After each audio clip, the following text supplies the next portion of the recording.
dans une salle d'arts martiaux, aussi un dojo à Antananarivo, donc la capitale de Madagascar.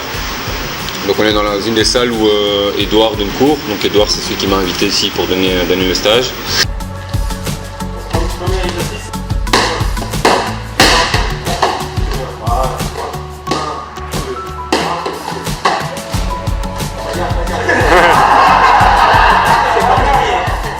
Donc voilà, Antananarivo, c'est une ville un peu particulière, pas forcément une ville agréable. C'est pas une critique, c'est juste un constat. C'est un peu beaucoup de pauvreté, beaucoup de désorganisation, et voilà, les gens n'ont pas beaucoup de moyens. Et malgré tout, quand même, je trouve qu'on est vraiment très très bien accueillis. Et donc, dans le cadre du stage, voilà, on sent que les gens sont contents d'avoir quelqu'un qui vient de l'étranger pour donner cours. Et parce que c'est vraiment très très rare ici à Madagascar qu'ils aient les moyens d'inviter un prof étranger.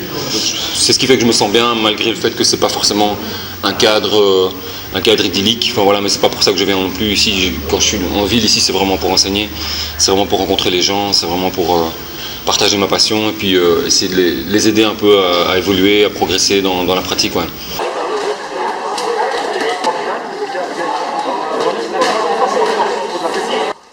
C'est ce qu'on appelle faire rouler l'épaule. 1, 2, là c'est 2 temps, enfin, c'est 1 temps et demi.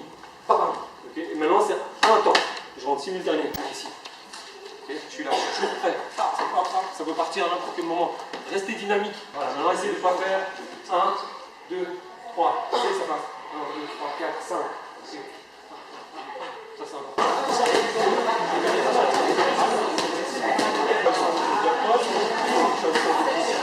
Ouais, bien tout de suite. 1, 2, 3. Donc on est vraiment plein dans l'événement qu'on prépare avec Edouard depuis un an en fait. Ça fait un an qu'on discute d'une éventualité d'un stage. Puis, la première chose qui m'a agréablement surpris, c'est le sérieux avec lequel le stage a été préparé. Depuis qu'on est arrivé à Antananarivo, donc Edouard et Nirina qui organisaient le stage à deux, ils ont vraiment tout fait pour nous accompagner partout, pour nous faire qu'on se sente bien, pour qu'on... parce que même se déplacer en Antananarivo, c'est pas facile. On est au transport en commun, tout c'est un peu le chaos. Et donc ils se sont arrangés pour avoir une voiture pour nous, etc. alors qu'ils n'ont pas de voiture. Donc deuxième, je rentre coup de poing, je reste ici, je termine coup de poing. Troisième, je fais 35, je rentre coup de poing. Et quatrième, je fais vieux 5, je rentre tout de suite je rentre, tout de suite j'ouvre. Troisième, je un peu au milieu, pardon, je vais passer. Quatrième, de côté. Cinquième, je stoppe avec les. Sixième, je stoppe en latéral. Cette fois-ci, plus difficile pour revenir. Septième, je reviens vraiment parti. Ok, vous voyez l'importance de savoir tenir les pas d'ours. Si la personne ne sait pas tenir, je ne peux pas travailler. Allez, va. Donc c'est un stage essentiellement axé sur le Jeet Kune Do, donc l'art martial de Bruce Lee. C'est une de mes spécialités, c'est pour ça qu'Edouard m'a fait venir. Mais ils n'ont pas forcément accès à des instructeurs étrangers, à la formation telle que moi je l'ai eu aux États-Unis, etc. Et donc moi maintenant, comme pendant 15 ans je me suis entraîné dans cet art, je me suis donné à fond et maintenant mon but c'est de partager ma passion avec des gens qui veulent apprendre en fait. Et honnêtement, des gens aussi passionnés, aussi motivés, aussi intéressés par le système lui-même ou par l'art du Jeet Kune Do, j'en ai pas rencontré beaucoup.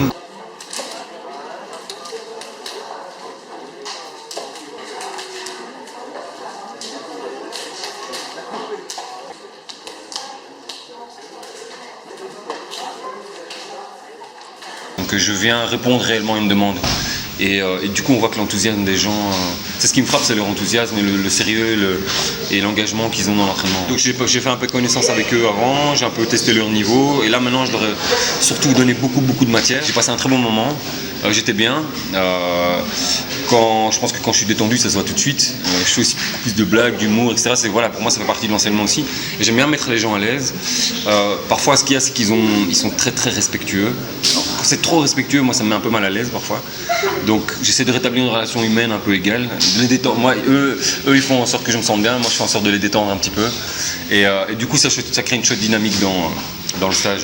Alors, la deuxième chose, c'est pas ça. Ok, c'est pas Dragon Ball. Caméra.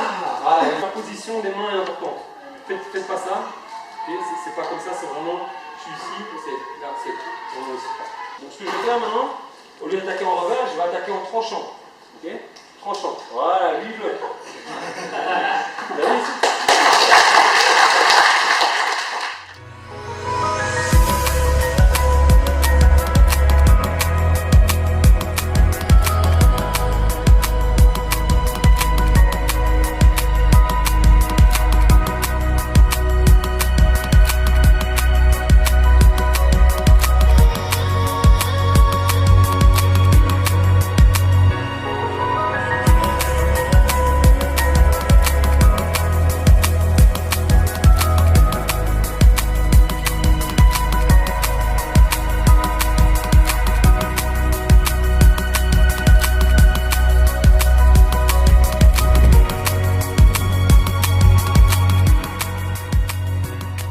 des choses que je me suis dit en venant ici, c'est que je voulais vraiment leur apporter du matériel. Des élèves de mon club en Belgique, la JT Academy, je leur ai tous demandé s'ils avaient une paire de gants ou alors une paire de pattes d'ours à donner, en bon état, à donner pour le club ici. Et alors on a ramené 2 sacs de matériel. Et donc le deuxième entraînement qu'on a fait, tout le monde avait chaque groupe avait au moins une patte d'ours et des gants.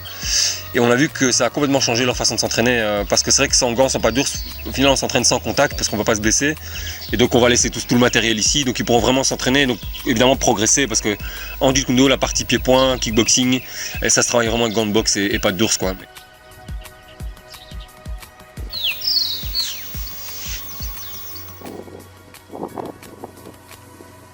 Je trouve aussi que c'est important que les gens fassent quand même un effort pour pouvoir venir.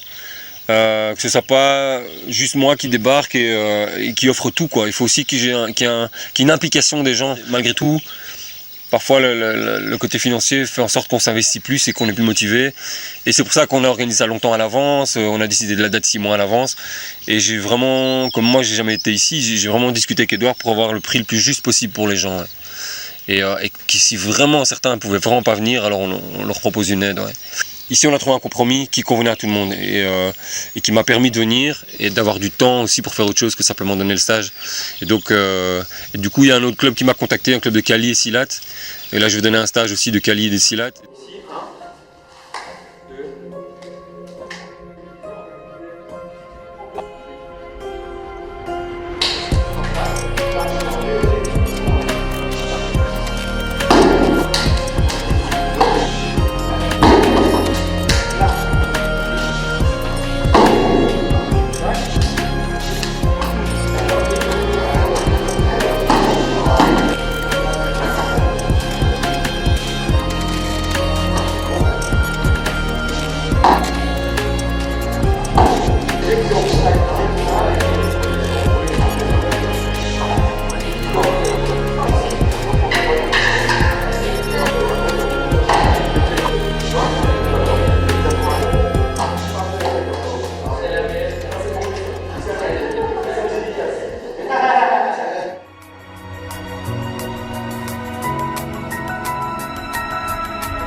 Je savais que c'était un pays pauvre et je me suis intéressé aussi un peu à la situation sur place.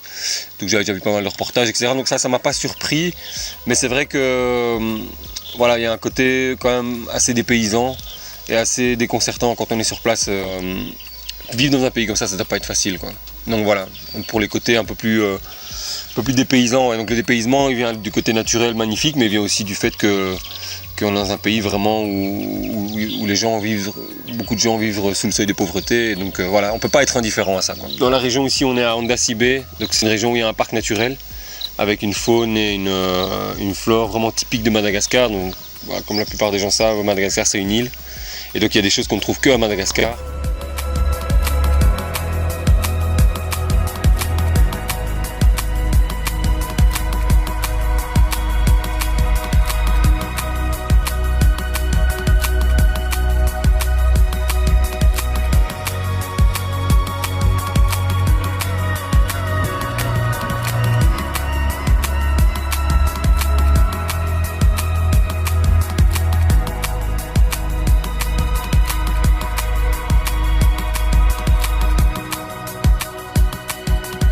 On est exactement sur l'île Lémurien, et qui est une île, je pense qu'ils ont sauvé des lémuriens qui étaient utilisés comme animaux de compagnie. Ils les ont mis sur un petit endroit ici, donc il y en a quelques-uns et c'est très sympa parce qu'ils sont familiers avec l'homme.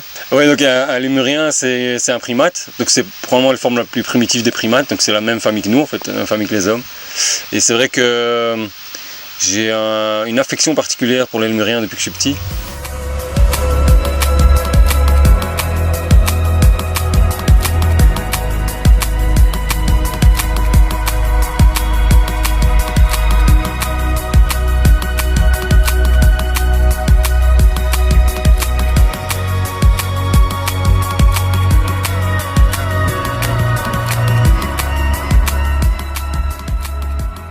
C'est une des raisons pour lesquelles je suis venu à Madagascar. C'est pas la principale.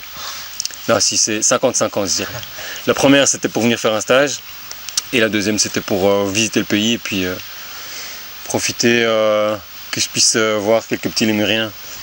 Donc voilà le fameux lémurien. Enfin, c'est une des espèces de lémurien. Voilà, et donc c'est pour ça que je suis venu, pour faire des petites rencontres. Voilà. Tiens. Ils sont assez familiers, ils n'ont pas peur de l'homme. Non, ils sont vraiment familiers, c'est ça qui est agréable, on peut même les petits caresser. Hein, t'as eu ta petite banane, t'es content.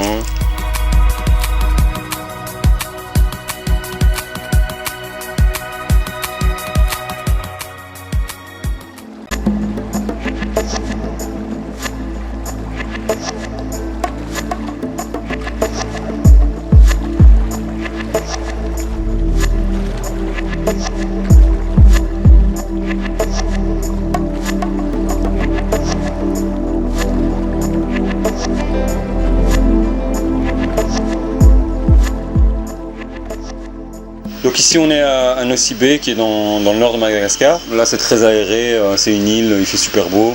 Il y a un côté touristique, même il y a les côtés négatifs du tourisme aussi, mais voilà, on est dans un très très chouette cadre. Et alors en dehors de ça, donc on voulait vraiment avoir une petite dizaine de jours ici pour profiter vraiment de l'endroit. Cette année moi je suis en pause carrière, mais parce que je prends du temps pour voyager, mais donc j'ai eu un étudiant pendant 3 ans à la haute école où je donne cours à Bruxelles, qui est éducateur spécialisé, qui fait son dernier stage ici. Moi je suis prof de psychologie, mais mes étudiants étudient pour pouvoir être éducateur spécialisé, pouvoir ensuite créer des activités, notamment dans le cadre d'associations avec des publics particuliers. Et ici c'est vraiment avec des enfants du village. Et donc je voulais voir cet homme, hein, je voulais le voir, le rencontrer, pas dans le cadre de mon boulot, mais dans un cadre plus parce que j'étais curieux de voir comment ça se passait.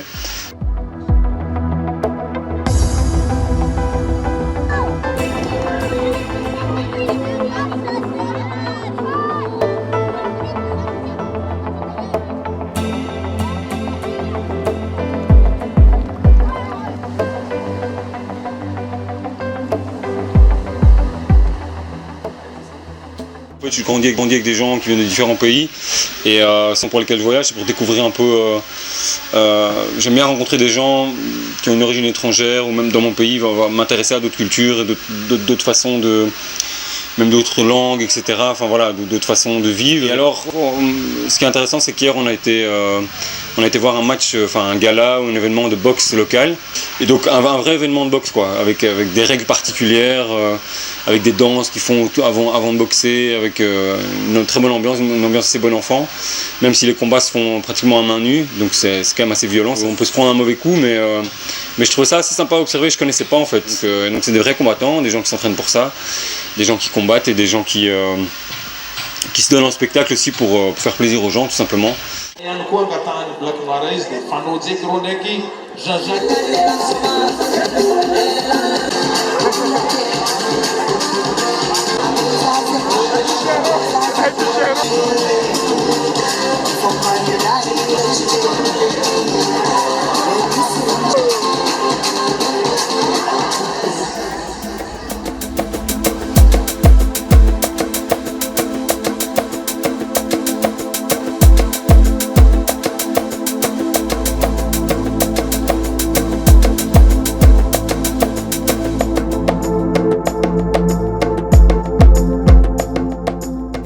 C'est vraiment un très très bel endroit, je me sens un peu privilégié d'être ici d'ailleurs.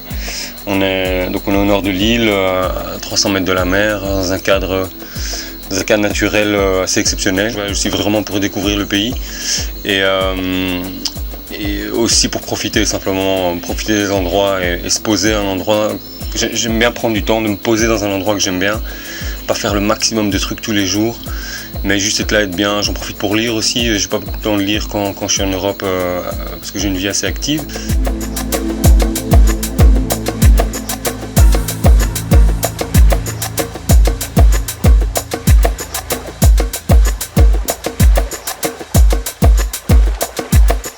Donc je profite pour faire toute une série de choses que je fais pas d'habitude, de me reposer, dormir plus longtemps, simplement profiter de l'endroit et se sentir un peu retiré du monde aussi. Ce séjour c'est vraiment une bonne combinaison entre entre, on va dire, l'aspect entraînement, partage, cours, stage, etc., rencontre aussi dans le milieu martial de Madagascar, et en même temps une découverte des lieux, du pays, de l'endroit, de réellement profiter et aussi prendre du temps pour soi. Ouais, je pense que ça, c'est vraiment très important.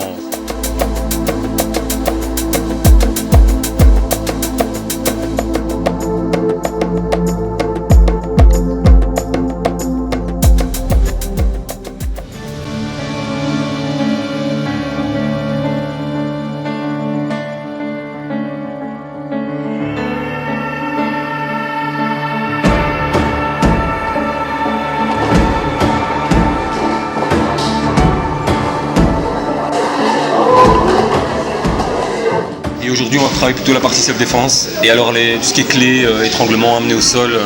Parce que le Jeet Kune Do, c'est un art martial, mais c'est aussi une philosophie. Et c'est aussi un concept et un état d'esprit. C'est de ne pas se limiter à un style et de ne pas se limiter à ce qu'on sait. Et voilà, en fait, c'est ce que Bruce Lee enseignait. Donc, ce qu'il enseignait il y a 40 ans, aujourd'hui, les arts martiaux ont évolué. Donc, il faut rester ouvert à la modernité, en fait, et à l'évolution des arts martiaux actuels. Donc là, on est 1 heure avant le stage. On a l'impression qu'on est pendant le stage. Maintenant, on est 1 heure avant le stage. Ils ont réalisé que l'accès à la connaissance c'était un privilège en fait. Et moi c'est ce que j'ai ressenti aussi quand j'ai pu aller m'entraîner aux États-Unis, notamment avec Daniel Santo, ou tous les stages que j'ai fait avec mes profs, que ce soit en Jeet Kune Do ou dans d'autres disciplines, c'est que je me rendais compte à chaque fois de la chance que j'avais de pouvoir m'entraîner avec les meilleurs. Et donc voilà, aujourd'hui je vais vraiment les sensibiliser à l'aspect self-défense et à l'aspect global du combat, quoi. Et notamment à travers tout l'aspect clé, l'aspect lutte, l'aspect ce qu'on appelle le grappling, et qui est vraiment incontournable dans le monde des arts martiaux aujourd'hui, quoi. Donc il serre, je descends, je frappe ici. Pareil, exactement, c'est la même chose, je me pousse dans l'œil, regardez. Pareil, c'est plus fort. Ici, c'est pas trop gros. Alors ça va? Là, je me casse la nuque. Ok? Je vais accompagner avec les guides.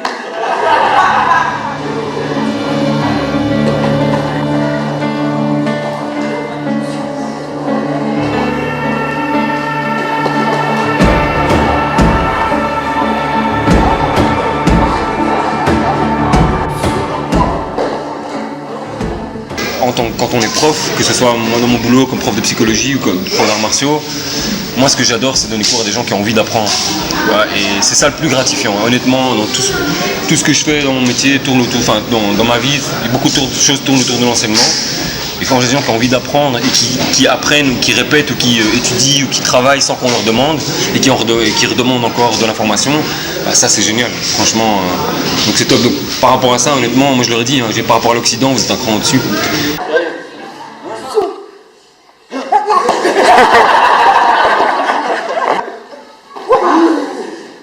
Comme ça, ils vont repartir sur cette séquence. 1, 2, 3, 4, ici. 5, 6, 7, 8, 10, 11, 12, 13, 14. Et de là, je viens là, puis je suis là, et puis je termine là. Et regardez, si jamais j'ai raté celle-ci, qu'est-ce que je dois faire? Je dois faire ça. Ah, désolé. Je m'excuse, pardon. Oh, pas venir, Thomas. Il doit vraiment faire en sorte que tous ces élèves puissent venir. Et comme ça, ils auront une formation complète, quoi.